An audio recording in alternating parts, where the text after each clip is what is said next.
Hey everybody, welcome back, Sink or Swim Garage. Today, we're going to be going over this fender right here. This is going to be the part 2 of the Chevy Sonic that we're going to be working on. On a fender like this, when you get them from certain vendors, sometimes they'll come with like epoxy primer on them. It'll be black, kind of like this one is right here. Some vendors that you get them from, they'll be really crappy. They don't fit right. You kind of got to grind them down where like the windshield pillar meets the fender post right there. Sometimes you got to grind them, shape them, make them fit good. The vendor that I got this fender from, the fitting should be really good. This is a different style car that I've never built one like this before. But usually when I get them from this vendor, the fenders fit pretty good. Another thing about this fender here is when they come with the primer, like epoxy primer on them already, when you take them out of the box, it's got a good coating on it. So what I do is when you get a fender like this and it's brand new out of the box, what you want to do is I usually use around 800 to 1,000 grit wet sandpaper. That's usually what I use. All you want to do is go over this, check it for dings and dents when you get it out of the box to make sure you don't have to do any kind of body work, which you shouldn't have to.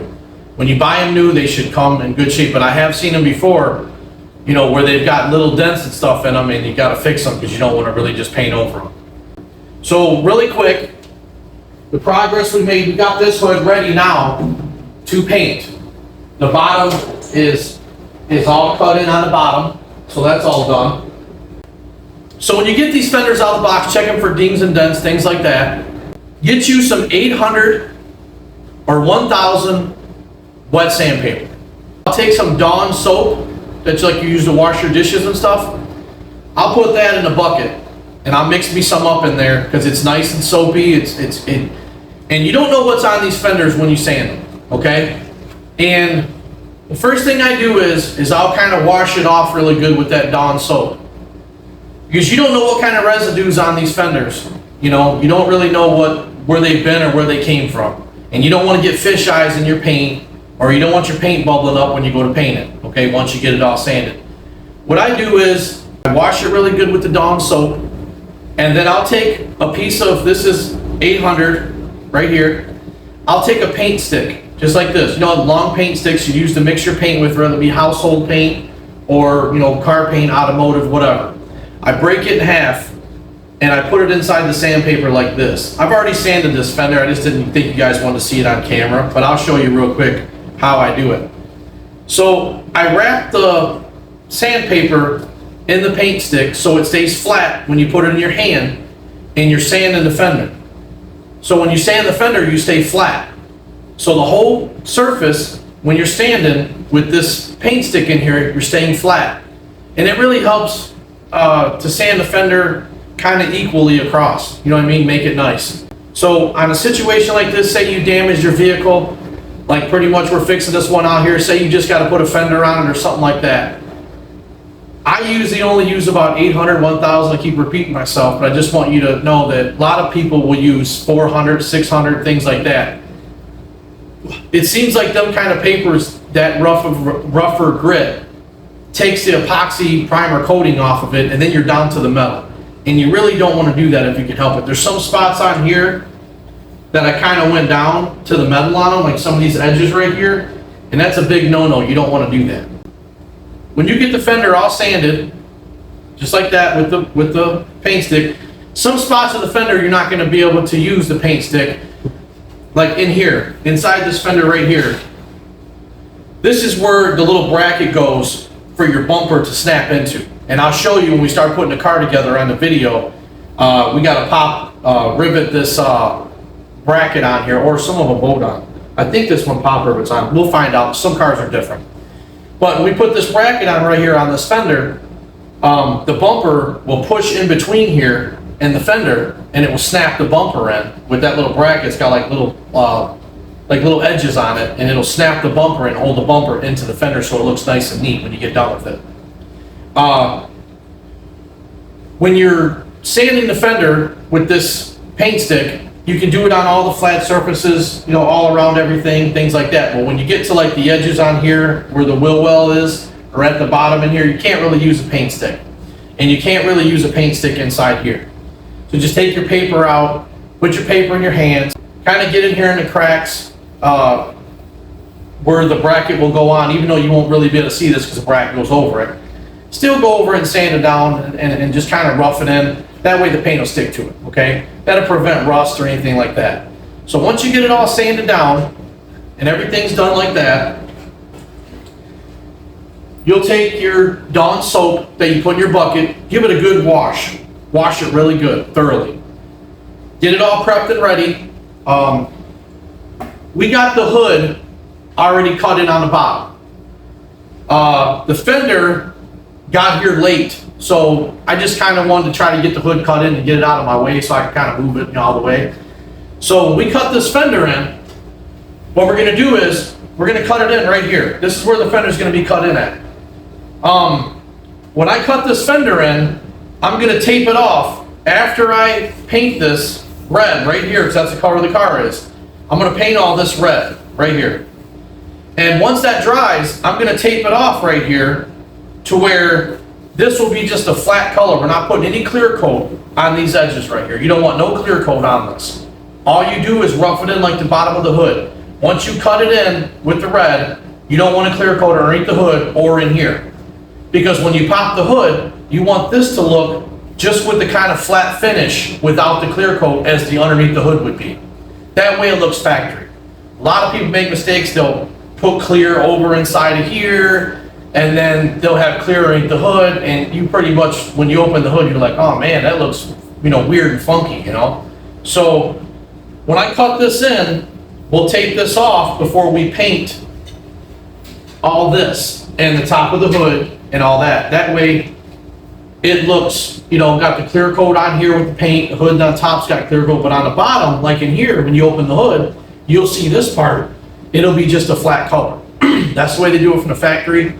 You want to put it back to the best you can to make it look factory. It showed that you took pride in what you did and you're doing a good job on the vehicle when you put it back together. With that being said, take pride in what you do and do a great job on it and make it look factory as you can. You know what I mean? That lets people know who you sell it to, that you took your time to do those details so that it does look nice, not only for me, but for them as well. So that's what I normally do.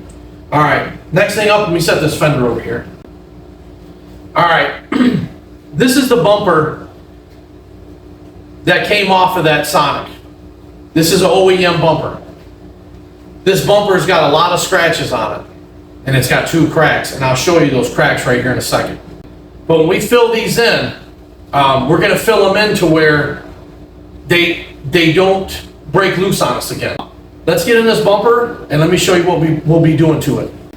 All right, so let me give you guys a quick walk around this bumper here. If you look right here, there's some damage right here on this bumper. This probably, I'm assuming, hit a parking curb, or during the accident, maybe they hit something with it. That's kind of like all over it, pretty much all down the bumper. As you can see here, there's a couple more spots right here. As you can see here, it's scratched up really bad right here. There's a knot on this bumper right here, if you can see that. It's like a knot. I don't know, make you zoom in here good enough where you can see it here. But that is a high spot on this bumper. Right here, that's a high spot. So we're gonna have to kind of heat that a little bit, knock it down, and then we'll kind of fill it, and we'll sand out all these scratch marks, and we'll fill all these in. As far as this side goes, this side of the bumper really isn't that bad. It's not horrible. This side did not take that much abuse. As you can see here, we got some scratching here. That's got to be sanded out, and we'll show you how to do that. Up here, there's a little bit of scratching on it, not too bad. All through here, it's fine. None of the tabs are broken. When I say tabs, I'll show you what I mean. Like these little tabs right here. None of these little tabs are broken on this bumper. So that's a good sign. Now here's where the damage occurs on this bumper. Let me stuff it all the way here. As you can see here, there's a crack right here in this bumper right here. If you can see it, there's a crack in there. See that little minor crack? I sanded it down to kind of blend it somewhat. But if you look, you can see the crack in there. It's right here. That's got to be sanded, filled, and fixed. There's one more. This is the bigger one right here. This is the bigger crack. You should be able to see it. It runs here all the way across right here. That's the other crack right there. Zoom in so you guys can see it really good. I sanded it down, kind of pieced it back together right here. Just make sure you guys can see it really good. But as you can see here, we have more of the bumper being gouged up right here. See, it's kind of like hit something like a parking curb or something. That's all got to be sanded out of it and filled and fixed and then resanded. But we'll get it right and we'll get it fixed. But I just want you guys to see the before and after what we're doing here. There's a crack there and we got another crack right there. So that's what we're going to be doing. All this has got to be sanded and get all them scratches out of there, you know, prime it, seal it, and then there's one right there, a big chip out of there. But none of these tabs are broken on this bumper. It's actually in pretty good shape. So that's a good thing. All right, you guys. This is some 320 dry sandpaper. It's 320. What I like to do with this 320 is, the places I showed you where the cracks were in the bumper, you want to go over those and scuff them up really good, because you got to have something to stick to when you start putting that filler on there and fill these cracks in from the back side and the front. You just don't want to fill it from the front. You got to go from behind where the crack is, sand that down as well. You know, sometimes you get a DA in there, or maybe like a little Dremel tool, kind of grind it in there. But you want to make sure that you sand it good enough to where you can get that filler to bond to keep it from re-cracking again. So this 320, we'll go over it and we'll smooth it out, especially this spot right here where it's got this high spot at. This high spot in this bumper, we got to get that knocked down, but first we got to sand it down more and knock it down, and then we can fill it and make it nice where they got a big lump in there as you go across, or any kind of cracks or anything. So stay tuned and we'll be right back. All right, you guys, so this is where the big crack was right here.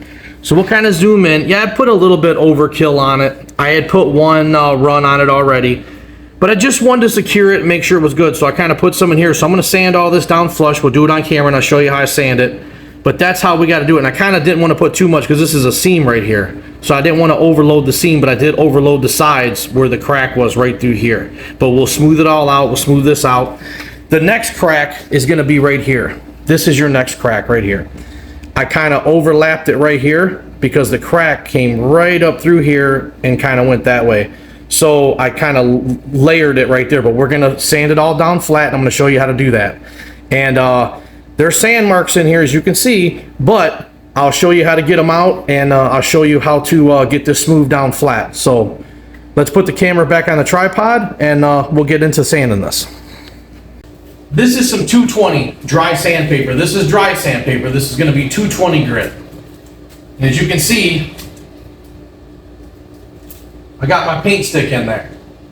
Reason why we discussed it when we first started the video about using the paint stick, it keeps everything flat. Especially when you're sanding something like this, you want your body work to stay as flat as possible. You don't want these in it. Okay, if you use just your fingers, you're gonna have some places are gonna be low, some places are gonna be high, and then you're gonna regret it when you start spraying your paint. So grab you a cheap paint stick. Like I said, any kind of household paint stick like you get from the paint store to paint your house with, the mixing sticks, or automotive, whatever. So as you can see, I got my paint stick in here. Now let's go ahead and I'll show you how to sand this. So when you're sanding this, keep it flat. And basically go on an X pattern just like that. What you're going to want to do is, all you're doing is you're flattening the surface. You're flattening the surface out, you're getting off your material that you put on so that it stays flat. I put a little bit more material on than I probably should have.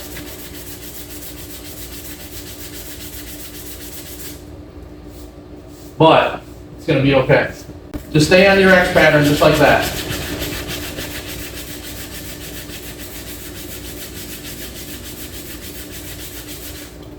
Keep it flat. That's the main thing, is keep it flat. And don't worry about getting some excess sand marks on stuff, because you're gonna go over it, redo it, prime it and all that, so you'll be fine. We're not just gonna finish it with this paper, we're gonna use wet sandpaper and all that, so it'll be okay. But you definitely wanna make sure you take your time. And when you go up this way, same thing, go on the X pattern. You're going the opposite way. But what you gotta do is you gotta smooth this out so it looks like it never happened. Just like that. Sand it just like that, like you're making the letter X.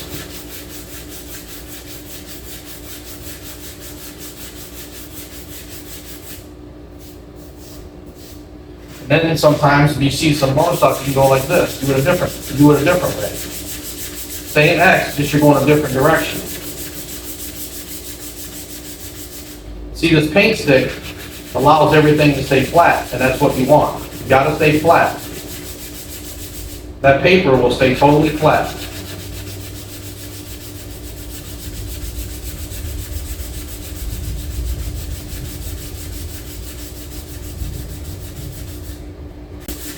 Then we'll just kind of run over it like that to knock the top off that, because there's a seam right there. You don't want to sand into the seam, but you also just kind of want to blend it in.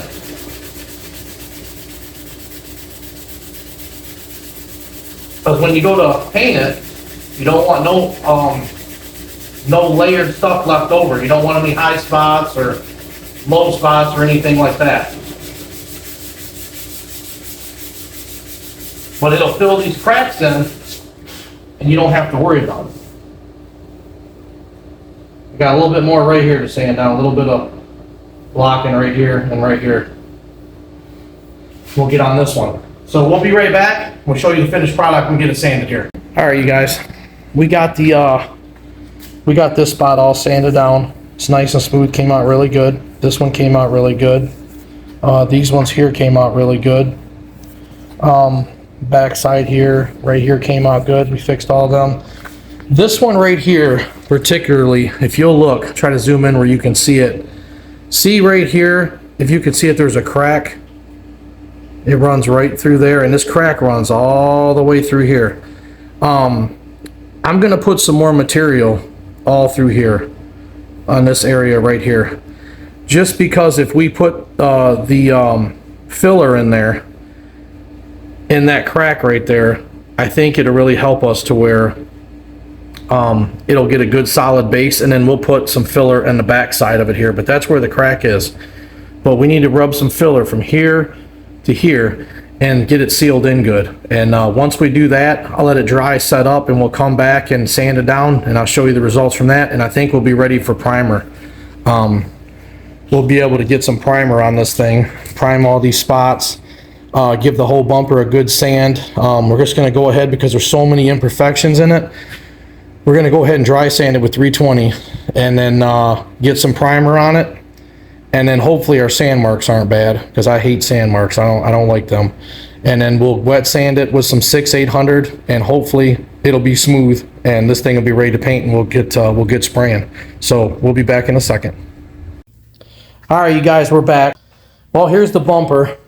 As you can see here, the crack came through here. The big crack that we fixed with that putty stuff. I'll show it to you here in a second. So all that's filling nice. We got the whole bumper primed up. And if you look right here, there was a crack right here, through here. So we got all that fixed. That looks nice and neat. We pretty much got it all primed up. All we got to do is just, when I go to do all this wet sand to get this prep ready for paint, I'll go in here and rough all this in. There's an insert that goes in here, but this has still got to be roughed in. So that we can just spray the red in here, you know, and put the insert back in so it looks nice.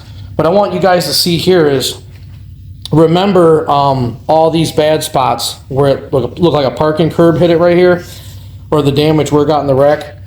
We got all these edges fixed nice, so it's not all beat up and everything. It's nice and smooth right there, so that way, you know, you can't really see anything, like it's all fixed, it's all primed. And then if you look over here, this was all beat up really bad. If you remember in the beginning of the video, we got all this fixed. So this is all nice and smooth now. and got it all filled in with that putty. That stuff works really good. I'll show it to you here in a second so you guys can see it. Put all this in so that way there's no damage showing on the bumper, you know, when you look at it. This isn't all rashed up really bad. It's all nice, good lines and everything. So let me show you this material here. So this is the stuff we used right here. It's flexible glaze USC. It works really good, and it actually hardens pretty fast. It comes with hardener, so as you can see here, it says right on it for bumper repair. You'll see that there. It's a good product. So I used it on this, and we'll see how it goes. It's definitely flexible. So that's what we used right there. So if you're interested, need to do some bumper repair, this is some good stuff, but I would do advise wear a mask because this stuff is like, it's like potent. All right, you guys, we're back. The paint booth came in.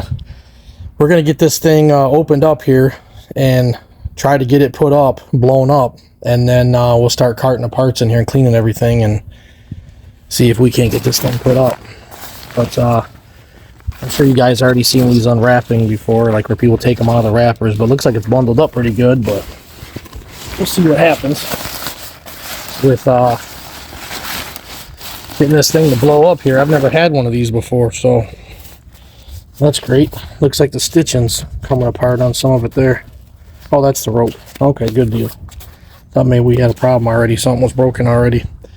But hopefully this thing works out. So we'll be right back and we'll get this thing blown up here and see what it does.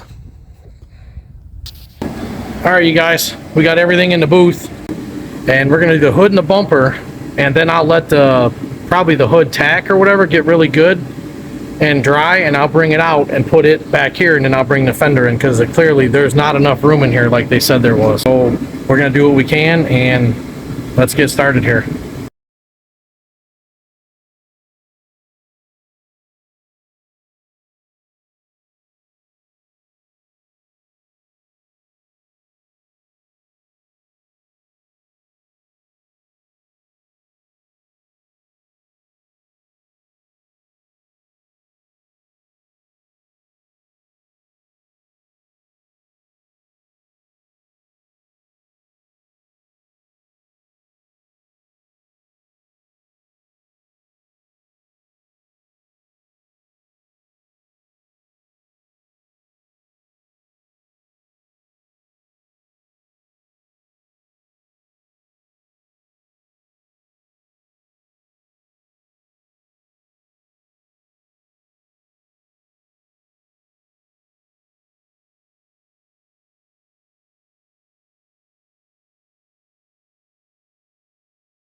Yeah, guys, when I was over there working on that hood and I was trying to touch it, my gun must have blew something out of my gun because it's got like a almost like it's either dirt when I pulled the hose off or something blew inside of on that hood, like a little piece of, I don't know what it is, like 2 little drops of something. I don't know if the air hose had water in it. I just checked it, there's no water, so I don't know what's going on, but something popped out of that hose and it blew right on the hood.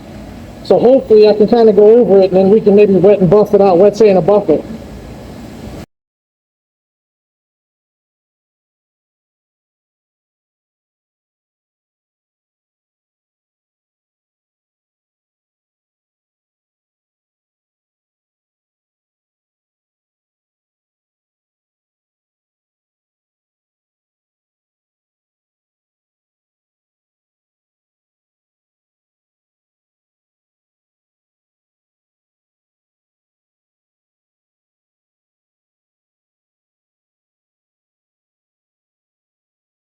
All right, you guys, real quick.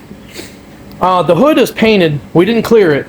And when we started painting, we had a problem. And let me show you what happened here. If you can see, let me find it in here. This camera, it's hard to get a view on stuff, but see that, like that solvent, like it's something, like it's popping in here, like solvent popping or something? Something went wrong. And there's a bad spot right here. Right there. See if I can get a better view here. If you look right there, see that little bad spot right there? It's like something cut loose in the paint or something. I don't know what happened, but there's a lot of solvent popping in there. And we're gonna fix this hood and redo it. I mean, probably could have just scuffed it up real quick and just cleared it, but you know what? I don't want to do that. I'd rather fix it and do it right. So let's redo it the next day or two, and then we'll refilm this. But yeah, like I said, right there, man, it's got an issue, something going on right there. Don't know what happened, but we definitely got to figure out what happened there. All right, you guys, let me show you the finished product. What we did paint, we got the fender and the bumper painted, but we tried, you know, we gave it our all. So let's check that out real quick. All right, you guys, this is the finished product. We do got some dirt in here, as you can see it. There's some dirt in here.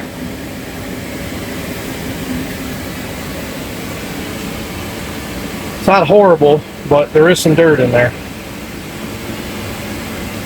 But I mean, it's a paint booth outside, and you know, so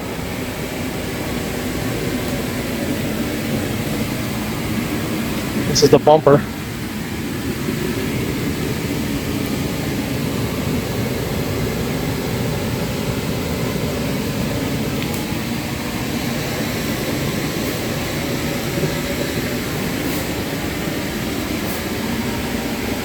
Let me tell you what happened right here. Everything else looks really good, but when you get up here, let me zoom in there so you can see it. Right there. Can you see that right there, that little divot? A piece of lint out of the paint booth, brand new lint, flew from up there where that little hole vent is. It must have blew from there because I don't see any other like the thread, you know, the threads that they thread everything together with. I'm assuming it blew out of there because it was a little piece of like a thread or whatever. So,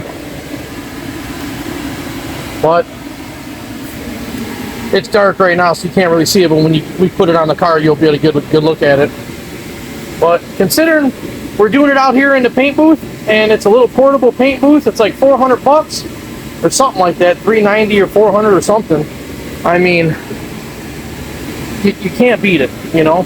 So you can't beat it for what you're doing. And I mean, there is some dirt in it, but we'll do that together and we'll buff it all out and it'll look good. But so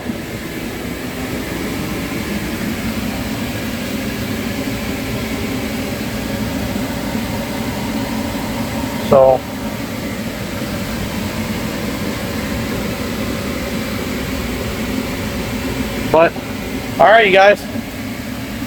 See you guys on the next one.